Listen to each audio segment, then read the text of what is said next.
3 weeks into the OHL season, and it is fair to say, Dan Mahar, that neither you nor I have any idea what's going on in the Ontario Hockey League. Fair enough? Yeah, I think the only thing I'm certain of right now is that I have no clue what I'm doing because all my predictions look terrible right now. I just do not know what's going on.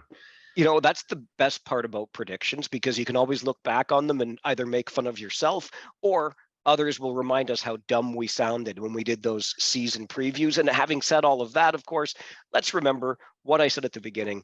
This is week 3 of the Ontario Hockey League season, but it has been a weird season so far. Everything you expected to happen has not happened at all.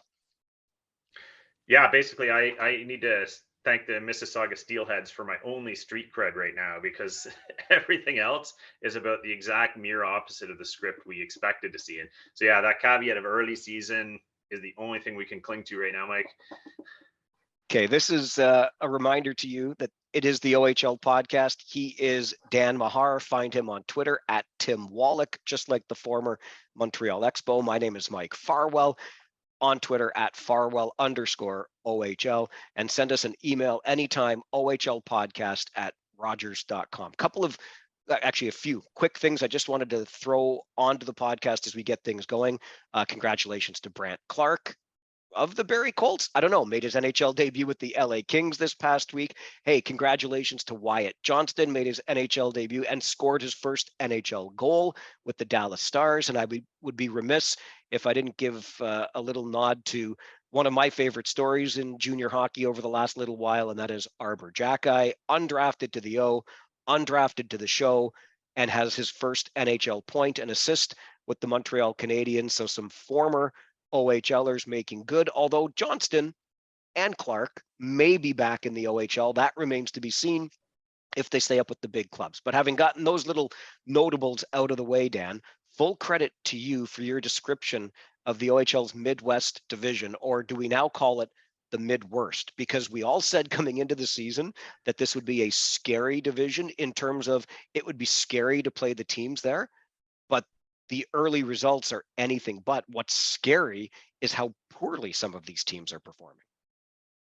So if I had told you that at this point in the season, the Niagara Ice Dogs would have as many wins as London, Kitchener, and Guelph combined, what would you have said to me? Combined. And that's exactly where we're sitting. So it is scary, and it is. I don't think anyone saw it coming. If you did, full credit to you. But we have to believe this is just some October anomaly, and we're going to see something different in November. Okay, since you brought up Niagara, and that's a great point. Like, as many wins combined as London, Kitchener, Guelph, the Niagara Ice Dogs already have. The running joke this past week is that there was a trade made in the Ontario Hockey League that did not involve the Niagara Ice Dogs, who, like, this one just confuses and confounds. I know it's a bit of a tangent here, but Matt Pappas, they acquire for a third and a fourth rounder, then they sell for a fifth rounder. I don't get it at all. That's not. I mean, dating myself with these Seinfeld references far well, but if you look at the George Costanza School of Asset Management, when he was giving the lectures on asset management, I'm pretty sure chapter 1, do not give up a third and fourth round pick and then trade the guy later for a fifth round pick. Maybe a year later if things didn't work out, but we're talking just a couple of weeks later. So that's a bit of a puzzler, and not knowing the full story, what may have gone on behind the scenes or what happened with the player there. But that's, yeah, not on the surface, not asset management 101 for sure. So the trade that did happen in the Ontario Hockey League this past week was the Kitchener Rangers going out and getting a guy, like getting a legitimate guy in Marco Costantini, the goaltender that led Hamilton to a Memorial Cup last season. Now, look, we can talk all we want about the kind of team that Hamilton was. It was obviously built to win. Does that in any way disguise weaknesses in a goaltender? I don't know, but I will say this, getting that far and getting that kind of experience doesn't come cheap. I think Mike McKenzie did a really nice job in getting Costantini's services for a second rounder. I know those are the coveted picks, but a second and a conditional sixth, to me, that's a really good price for a goaltender of Costantini's caliber. And what it says to me, Dan, despite the start for the Kitchener Rangers, Mike McKenzie and the Rangers organization are still serious about this is a season that they are in. They expect to contend and maybe even contend for a championship. Yeah, and I don't think Mike McKenzie meant there's any slight against Jackson Parsons or Marcus Vandenberg, the tandem he had there. But of course, Vandenberg gets mono. He had a hole he needed to fill. But I think even without that fact, I think he knew that early season team was struggling, and it wasn't on Jackson Parsons, but they weren't getting that key save when they needed it either. And you bring in a guy like Costantini, and you're getting that save now. And we saw it yesterday. Flint in on the weekend, good team. Costantini's there for a few key saves early, and the script is entirely different there. Team built some confidence. Instead of being down 2-0, they're in the game. Much different result. So you see those veteran goalies come in with a pedigree like that, and that can really make or break a season for a team like Kitchener that has a lot of veterans, and more is expected of them than they were getting. Well, speaking of breaking, a game breaker without any question, a first rounder to the NHL in Montreal, and Philip Machar is going to be assigned, has been assigned. It was just some double IHF paperwork that kept Machar out of the lineup this past weekend for the Rangers, but the weekend upcoming, Machar will be up front for the Kitchener Rangers, and this is a difference maker without any doubt about it. Yeah, we've talked a little bit on previous pods about how Kitchener is lacking some of that speed, and he brings that in spades to this lineup, and skill as well, which any team can use, but Kitchener particularly at this point. And it'll just be interesting to see how they deploy him. I know the Habs see him as a center. He sees himself as a center, but he's also got some experience on wing. Kitchener's already got Pinelli and Serpa at center, and Rakov taking some reps there as well. So center line's a little bit crowded there. So we'll see what Coach Dennis decides to do with Machar, but it's a good problem to have. This is not, I mean, we're based in Kitchener. This is not a Kitchener Rangers podcast, but again, just going to the deal for Costantini, the fact that Machar is coming, anybody, and there were a few, and I think you can expect that after an 0-5 start, but anybody that was reaching for that panic button to push really needs to dial it back here and take the long view, because again, with what the Rangers already have on paper and with what they've now added through the trade and Machar being sent to junior indicates to me completely that this Rangers team is still gunning for a title this year. Yeah, and they should be right in that mix. I know they were starting to get some doubters in the social media sphere and the scouting sphere based on the start and the lack of some really high-end elite offensive skill in the lineup maybe. But let's face it, it's a veteran team that has a lot of potential, and they should be shooting for the top half of the conference, if not contention. So this is a wake-up call for the team. I think when you make a move like this, it's saying, look, we're going for it here. You're either with us or against us. And I think the team is getting the message. Okay, looking at the rest of this Midwest division in the early going anyway, I think most expected this to be a down year for the London Knights, but that's only down relative to the London Knights' usual performances, right? So that's the one piece of this. The other team, though, in the division that is struggling in a surprising way are the Guelph Storm. How do you evaluate those two teams in the early going? Well, I think with London, you're right. The expectation was a little different this year. We're not used to them not being in contention. But I think when you factor in as well that they've been missing Logan Mailloux, they've been missing Isaac George, there's a few key components out of that lineup. Integrating some new young players, Sam Dickinson, Brett Brochu hasn't been himself yet. So there's a few factors going on in London that the record's worse than you would expect for sure. But I think you're going to slowly start to see that turnaround now as those players come back into the lineup this week and next week. Probably get themselves into the mid-pack anyway. In Guelph, it's a slightly different story. I think some of the firepower that had me picking them right at the top of the conference has been a little quiet to start. Carabella, Poitras, some of the players you expected a lot from. Slow start, which is fine. They'll get going. But the biggest issue in Guelph right now is they just cannot keep the puck out of the net. And I was extremely high on Cam Allen, and I'm not blaming him for this, but he's a player that I think is going to start to take on that leadership role as we go here and hopefully right that ship. But they brought in Jake Murray when they lost Luka Profaka, which was not expected. So they had some blips they've had to deal with, Scott Walker's health situation. So I think they're just some adversity there they weren't expecting is probably the answer. But if they're going to turn it around, they have got to figure out a way to keep pucks out of their net. George Burnett has never been a guy that's shy to make deals. I think the Murray deal is one such indicator, but you're right. When it comes to the difficulty Guelph is having in keeping pucks out of the net, I think this speaks to a bigger picture issue, if you will, in the Ontario Hockey League. And I encountered this just in a media room conversation in, I can't remember if it was Kingston or Ottawa the other weekend, but regardless, on that trip, just making some idle chit chat in the room before the game, and the issue of goaltending came up, and the response was, what team doesn't want goaltending? And then again, I'll just tie it back into what you just saw the Kitchener Rangers go and do. It's not a knock against Jackson Parsons, obviously with Vandenberg out for a number of weeks with mono. You needed to have somebody else in there. They've decided to get somebody proven, veteran, etc. But outside of Brochu and now Costantini, you look around the league and you're like, who really loves their goaltending right now? Yeah, I mean, there's a few teams that would probably argue they're pretty happy with it. You look, Barrie Colts starting to come on with the acquisition they made in net in the offseason. You've had a few teams that are probably okay long term with it, but there's an awful lot of teams that look like they could use an upgrade there, which is surprising, to come back to your point about the price Mike McKenzie paid for Costantini's. Overagers tend not to go for as much early in the season, and seemed like a fair price, but you might have expected a few extra bids there. So yeah, we'll see, but the goaltending picture is unclear.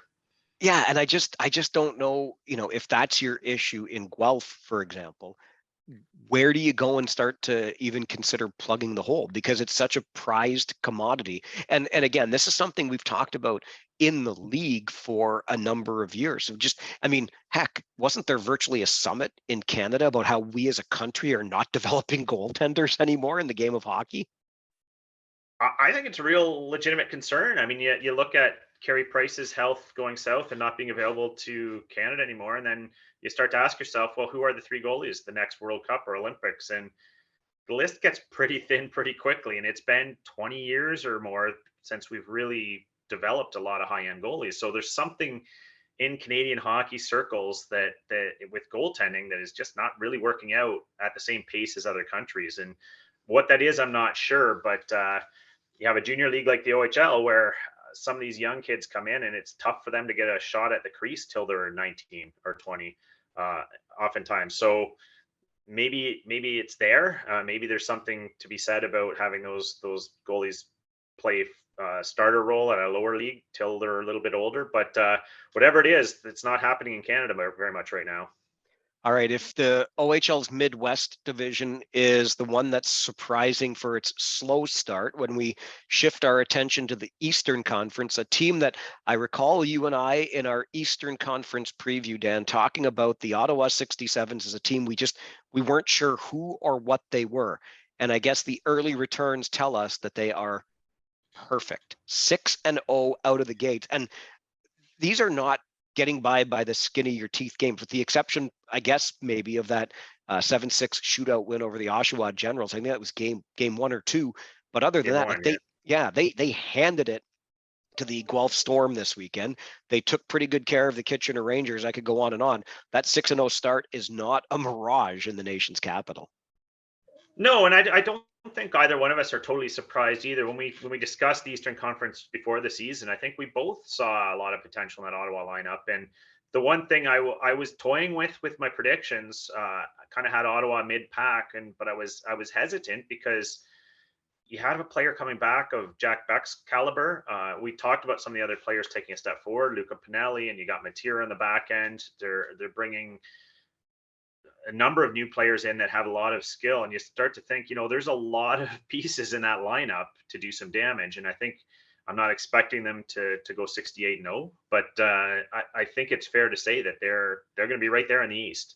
So a surprise, yes. I'm not sure a total shock though. You're so right. Jack Beck is a great player.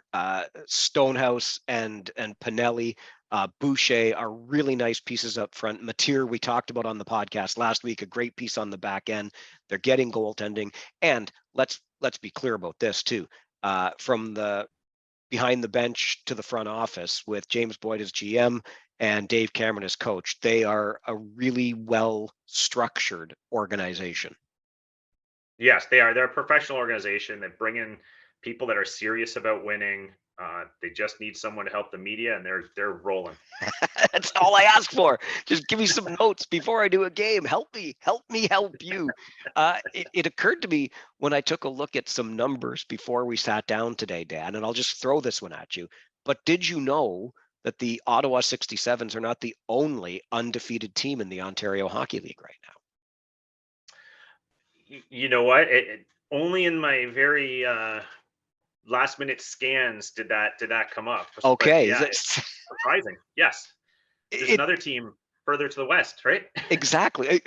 I dare I say as far to the west as one can go in this league, and it's a bit of a trick because it's undefeated in regulation, but the Windsor Spitfires are yet to taste regulation defeat, and I don't think anybody saw that coming. And now, I mean, I'm not going to go suggest, because I mentioned at the outset, when Wyatt Johnson scores already in the National Hockey League, does he come back? Does he not come back?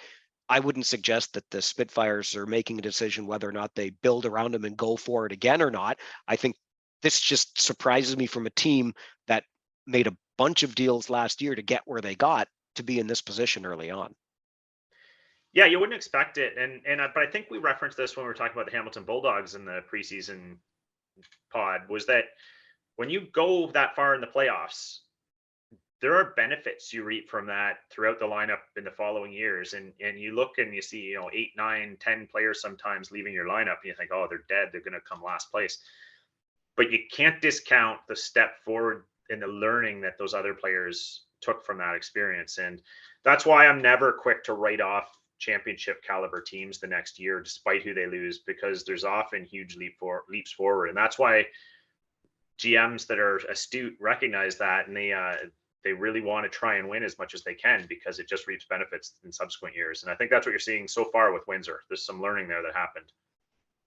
This is going to be so much fun to look back on later in the season when things kind of find their level in the Ontario Hockey League and Windsor is down more towards the mid-pack. We'll see where Ottawa ends up, as we said at the beginning of the season, maybe a mid-pack team, but off to this great start. And you mentioned at least Mississauga is doing what you expected them to do. I will add to that, and we touched on this last week when we talked about the relative strength of the Eastern Conference, but I think Sudbury and Peterborough are really nice teams and nice stories in the Eastern Conference in the early season too. Oh, absolutely. I mean, you can go up and down the Eastern Conference. As of right now, if you throw away overtime and shootout losses, every single team in the East is 500 or better right now. So I think the whole conference is a pleasant surprise. The two you just referenced, for sure. Sudbury, a bit of a dark horse I had there too. There's enough talent there that they can make some noise. And Peterborough, you nailed in the preseason. And then you're starting to see some of those other records come back up. The Barrie Colts now up well above 500. You've got, surprisingly, to some extent, Kingston Frontenacs have a solid record going right now, and they haven't had Shane Wright return to them, who still may come back. So there's a whole lot of positive in the eastern side of the province right now, and that hasn't always been the case recently. What do you think on the prospects of Wright, Wyatt Johnston, and we just barely touched on Brandt Clark, but all three guys obviously still up. Do they get returned to this league, do you think?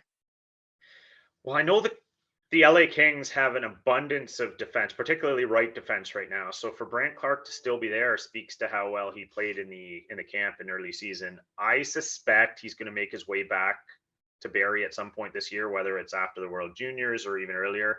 So I'd put a high probability there. I think Shane Wright, before the season, I might not have said so, but I think there's a pretty good chance he'll be back now. Not getting much usage in Seattle right now. You can't have him sitting in the press box and playing 6 minutes a night, which has happened the last couple starts. So we'll see how that one develops. But I would expect you might see, that's a player you'll see at the World Juniors for sure, probably back in Kingston at some point. Wyatt Johnson's the one I'm not 100% sure about at this point. I think from a skill level and a ability level, he's ready to play in that Dallas Stars lineup. So we'll see how that materializes. I'm probably placing that one at 50-50, but I think there's still a decent chance he'll be back. All three will be back by the new year anyway.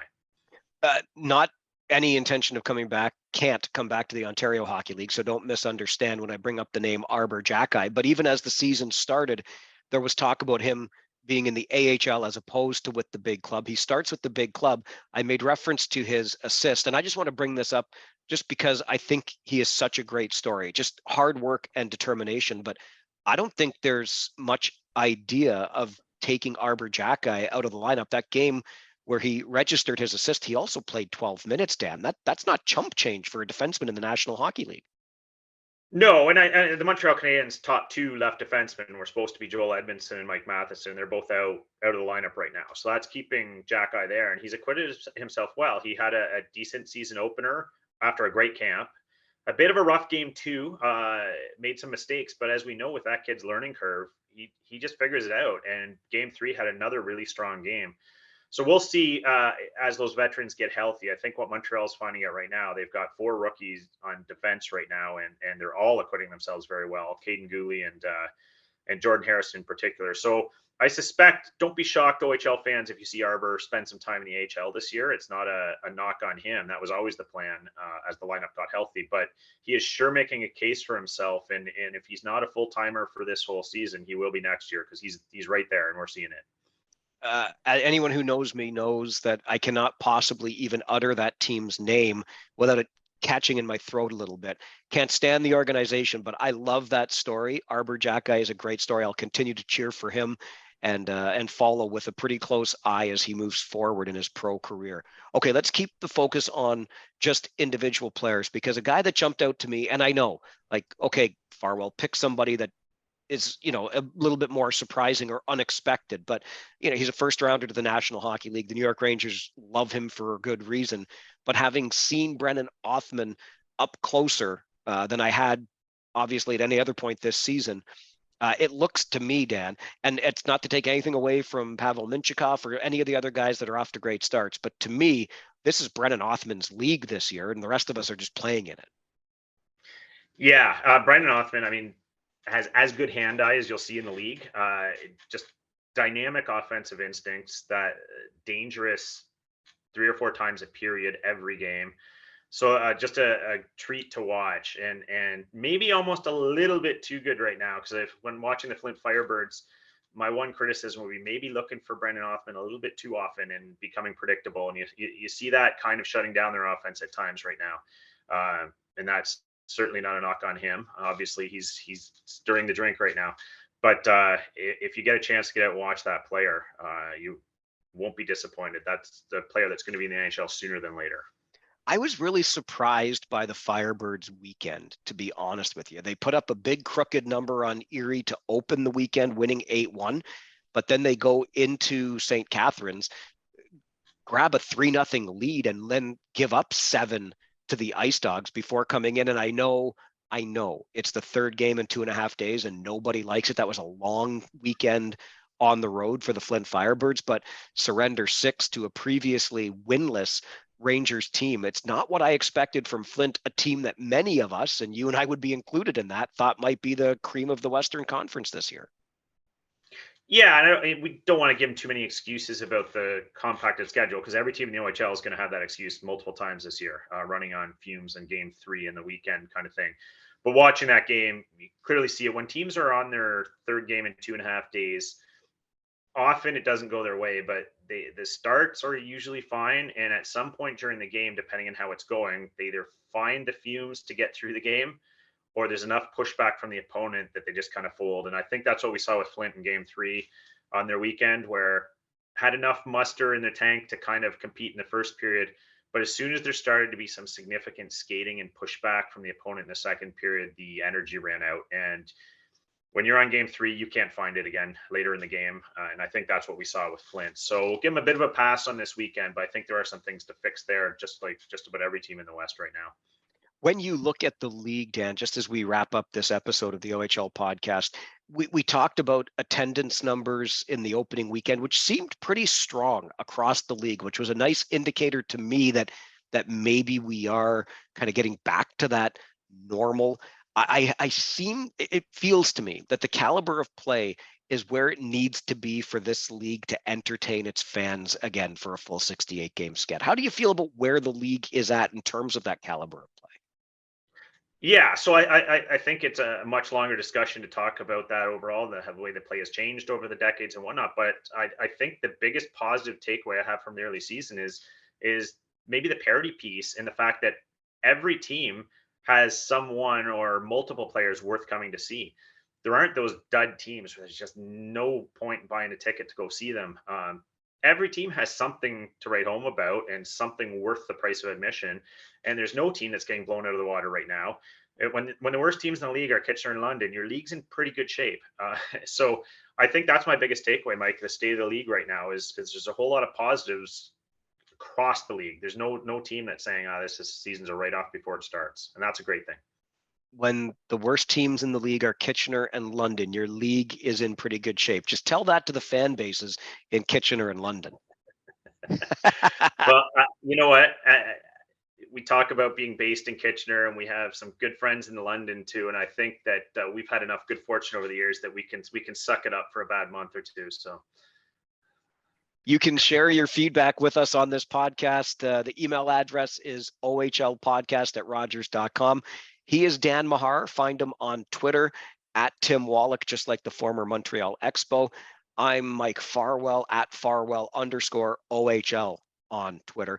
Our feature interview in the OHL podcast coming up on Friday played for both Ted Nolan and Bert Templeton. So, Dan, I know this is going to be just your kind of player that's going to be featured in the interview on Friday.